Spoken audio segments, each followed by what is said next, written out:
Ito mga boss dahil 3 araw na lang mapapalaban na si former 3-division world champion John Riel Cuadro Alas Casimero kontra sa Japanese na si Kyunosuke Kameda. Ay muli na naman umatake ang number 1 kritiko ni Casimero na si Silver Voice na tila ba sinisisi nitong si Silver Voice ang brother coach ni Cuadro Alas na si Jason Casimero dahil sa umano ilan araw na lang sa salang na si Cuadro Alas sa timbangan, subalit nakasuot pa rin daw itong si Cuadro Alas ng sauna suit. Para bang ang gusto palabasin ng mga kritiko ni Casimero ay hirap pa rin niya kunin ang timbang maski sa 128 pounds na ito lalaban.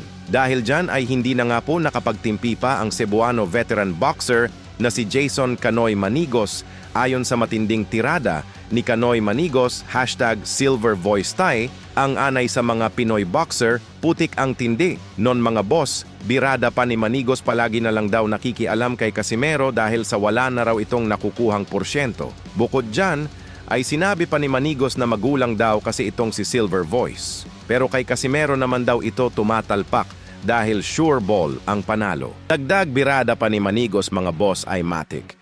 Kuha daw ang timbang. So medyo marami pang tirada si Kanoy Manigos kay Silver Voice. Pero yan lang muna ang ating kinuha mga boss. Alam naman natin ang basher walang magandang sasabihin yan.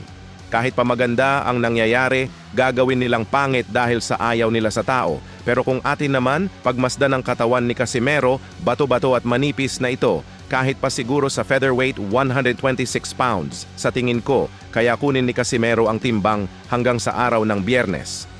Konting tiis lang nanay, pakisabi po kay tatay na malapit nang magpunga ang sakripisyo nyo. Konting tiis lang nanay, pakisabi po kay tatay na malapit nang magpunga ang sakripisyo nyo. Samantala coach ni Kenneth Lover na si Dindo Campo, kumpiyansang iligpit ng kanyang alaga ang makakalaban na 6-footer na si Luciano Baldor, birada ng coach ni Lover mga boss, baka tatagal lamang sa loob ng round 1 si Baldor, oras na magkamali ito ng kamada sa linggo.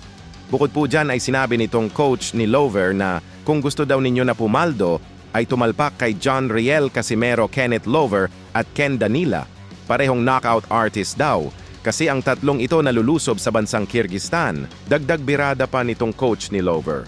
Itodo nyo na raw ang inyong mga sahod ng sa ganon. Pumaldo kayo ng todo.